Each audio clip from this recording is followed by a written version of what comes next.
Well, in this class, as we are going even further into the Ayurvedic philosophical principles, we will discuss the concept of karma. Now, this is a word that you've likely heard and even used many times, but it's often simplified, misunderstood, and sometimes even feared. In Ayurveda, karma is not a sentence or a punishment. It's a sort of map, if you want, a map of your own soul's evolution. And why are we learning about it before going into the doshas and the remedies? Well, because knowing a little bit more about it hopefully will give you a better approach when dealing with your physical or emotional challenges, and maybe give you a certain perspective on why certain things are the way they are in your life. Well, karma literally means action. It's a term you've probably heard often used in phrases like good karma, bad karma, or even the Ayurvedic treatments such as pancha karma or the 5 purification actions. But in Sanskrit, karma simply refers to any deed or act. In a deeper sense, karma is the universal law of cause and effect, but not in a simplistic sense of reward and punishment. Karma isn't a straight line. It is a complex web of consequences that unfold depending on a variety of factors, including context and environment. It is not a simple A turning into B. Now think of it like planting a seed. The seed has this potential, but whether it grows into a plant or not depends on the conditions around it, isn't it? Sunlight, soil, water, love, etc. Similarly, an action that you take now might not produce an immediate result. It may stay dormant until the right condition arise or activate its consequences. And this is why karma is not fate. It is dynamic. We can influence it. We can change our path, but change unfolds gradually over time. Now, our everyday experience leads us to see life as a linear timeline from past to present and then into the future. But in truth, reality is far more layered. We are multi-dimensional beings. And what we experience in any given moment is the result of many interconnected causes, not just a single one. Have you ever thought of that? So karma is not about being good or bad. It's about being aligned or not with the universal law. And here's something remarkable. Only humans can go against the law. A tree can't violate it. A dog doesn't plot revenge or suppress its true nature. But us humans, oh yeah, we have intellect. And with it, we can act against what's natural for us through judgment, habit, avoidance, fear, anger, etc. And that's where suffering begins, but also where growth is possible. Now, according to Vedic wisdom, before birth, your soul knew the terrain ahead. It knew the karmic seeds it would meet. But once embodied, it forgot, and thank goodness for that. If your personality knew what was coming, it would likely try to avoid all discomfort, even the kind that liberates you. So, karma is orchestrated by the soul and not imposed from outside. And it's not destiny. You do have free will. You are creating your future karma right now with every thought and action. And your body, well, it's karma made visible. Your digestion, your body type, your posture, your recurring dreams and emotions, your immune system, they're all shaped by past choices, patterns, genetics, even ancestral wounds. Karma lives in your nervous system, in your DNA, and in your emotional habit. Karma is also collective. You don't just carry your own karma. That's the bad news. You're part of a karmic web. Family, countries, society, humanity itself. Welcome to the club.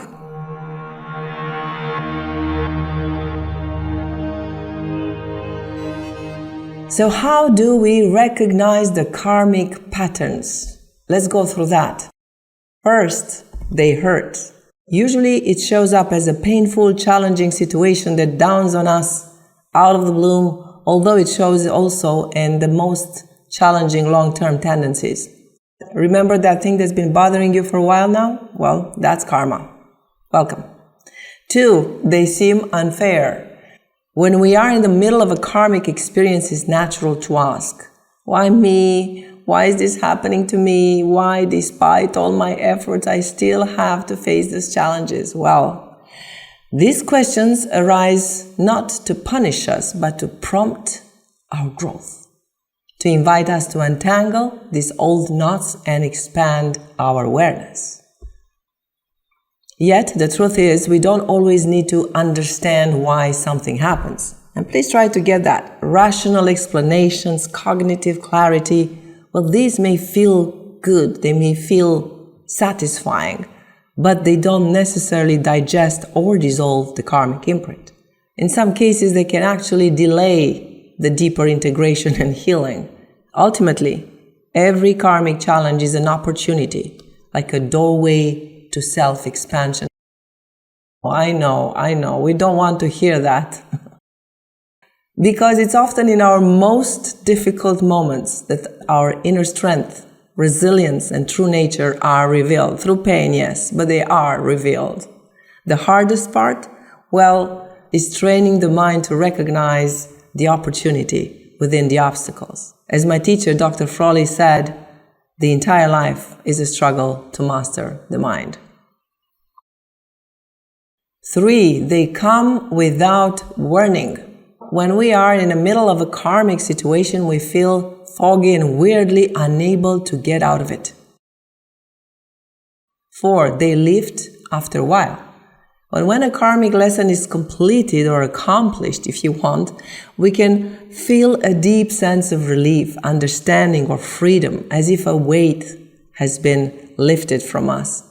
The fog clears, and suddenly the events that felt so confusing and so painful in the past begin to make sense.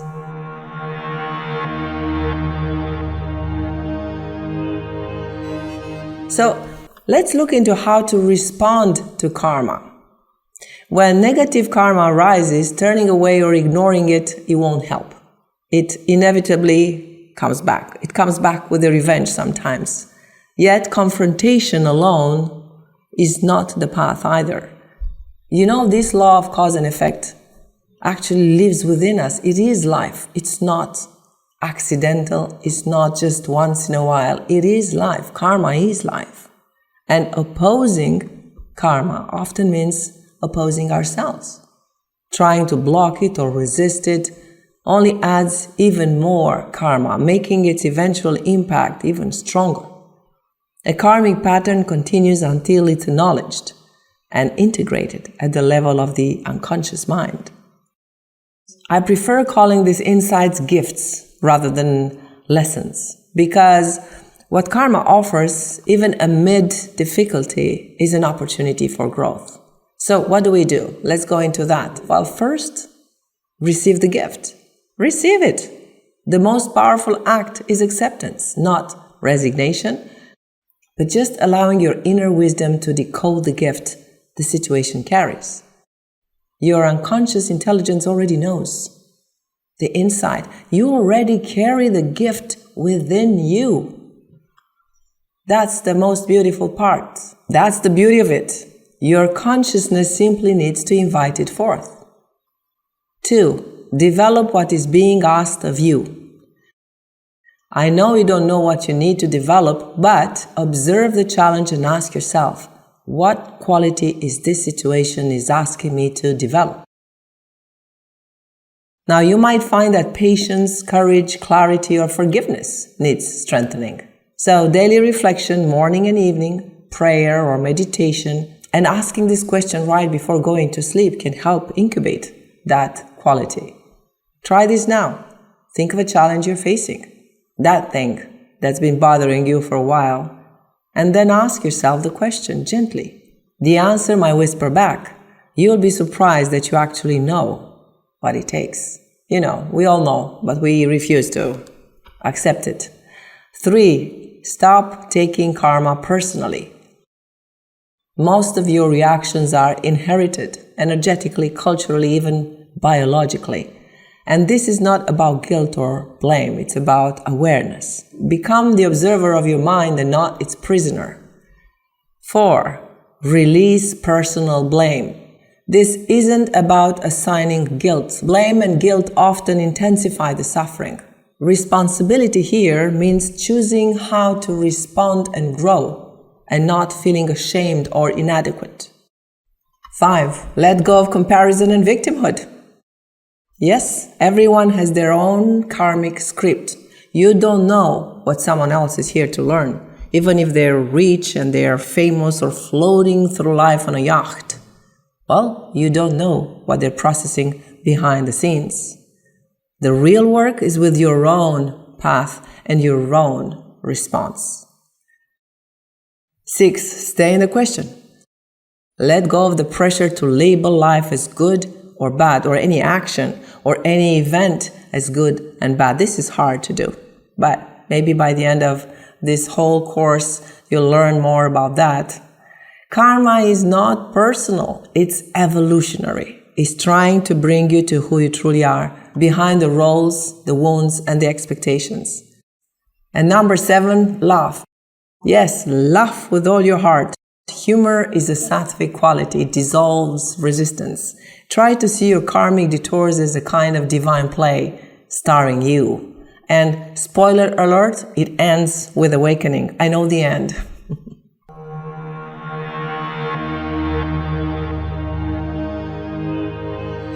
So why is the law of karma so essential, so important in the study of Ayurveda? Well, because your current state of health and life is the reflection of a cause. And as you may remember from the Samkhya philosophy, the cause is always of the same nature as the effect. And here we finally arrive at the fundamental insight of Ayurveda. Remember it is the key to healing. Like increases like, and opposites are healing each other, are balancing each other. Now this means that imbalance is corrected through the application of the opposite qualities. Healing is not accidental, it is systematic. Ayurveda's diagnostic and therapeutic model always seeks the root of disease in order to apply its opposite and restore equilibrium. Even when the original cause is hidden, we can begin healing by simply observing the nature of what is manifesting, such as the symptoms, and then applying its opposite qualities. According to the Vedic scriptures, there is order in the universe and reason in every experience. Life itself is divine, and its ultimate aim is to help us realize that we too are divine. By identifying the true mental root of suffering, we open the door to change, and thus begin to dissolve this karmic imprint that gave rise to the imbalance in the first place. Now this is what Ayurveda refers to as a return to svasta, the natural state of balance and harmony.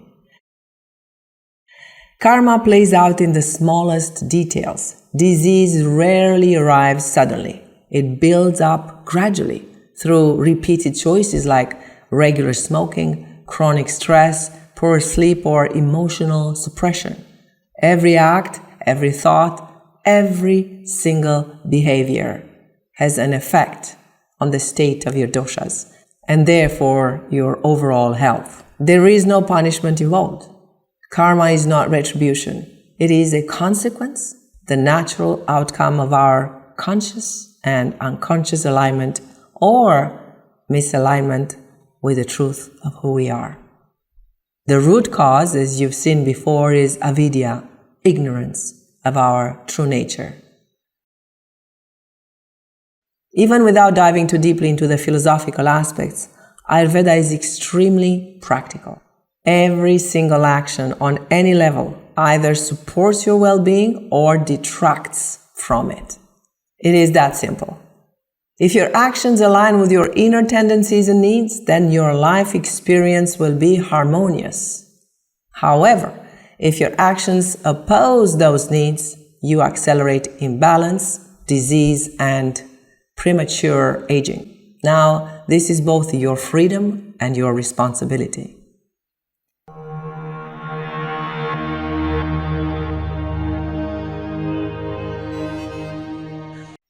Now, your prakriti or your constitution is not random. It is born of karma as well. If you wonder why you have certain tendencies, you're too short, too tall, or your physical sensitivities or mental patterns, well, know that they are karmically shaped. Ta-da! Now you have the answer. Now you know why. Now, in the coming sections, you'll see how your dosha, your prakriti, and even your very body are a result of these karmic patterns inherited from your lineage. Each dosha comes with its own evolutionary challenges, gifts to awaken, and qualities to develop. Understanding your constitution is then the key to healing.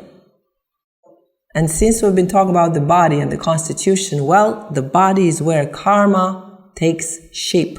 It is the kshetra, or the field in which the karmic seeds are activated and experienced. This is where it all happens. A first thing to do is to detoxify the body and the mind, because that helps release accumulated karmic residues. This is very important, because whenever you're facing a difficult or karmic situation, emotional, physical, or existential, start by cleansing and detoxifying. That's the first thing to do. Remember that. Ayurvedic remedies, rituals, herbs, and routines can support this idea. You see, the body never lies. So if we want to free ourselves from this endless cycle of reactive thoughts and mental storytelling, then we must heal the body first. Purify it, care for it, and listen to it. This is the sacred role that Ayurveda plays in the soul's evolutionary journey. As a final thought, every Ayurvedic practice, diet, herbs, detox, meditation is a tool to help you process your karma more consciously, more gracefully. Not to bypass it, but to digest it. Because we don't heal karma with logic, we heal it with presence, with purification and perspective. As the Vedas teach us, you are not the doer, you are the one who sees. Now, this realization that you're not the cause, nor the effect, but the witness, is what liberates you. Now, this is a profound truth, but often misunderstood, and I'm going to take a few moments just to explain it a little further. Being the witness does not mean that we detach from life or avoid responsibility. On the contrary, being the witness means that we bring total awareness to every action, every thought, and every feeling. Witnessing is not floating above life and having nothing to do with anything. No. Especially for Vata dosha, they tend to do that. It is grounding into it with clarity. Witnessing awareness gives us the space to respond and not to react. Recognizing ourselves as the witness helps us act not from habit or ego, but from conscious choice. It invites full responsibility for our experience while freeing us from the illusion of identification.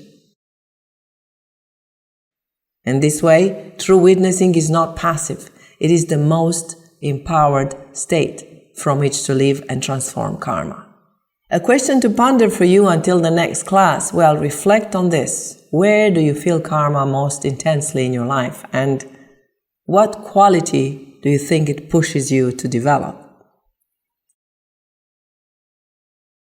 In our next class, we'll explore the 5 koshas, or the 5 sheets of the self, from the physical body to the most subtle aspect of consciousness.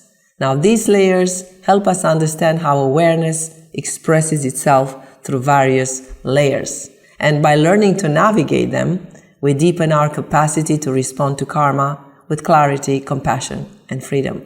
I'll see you there.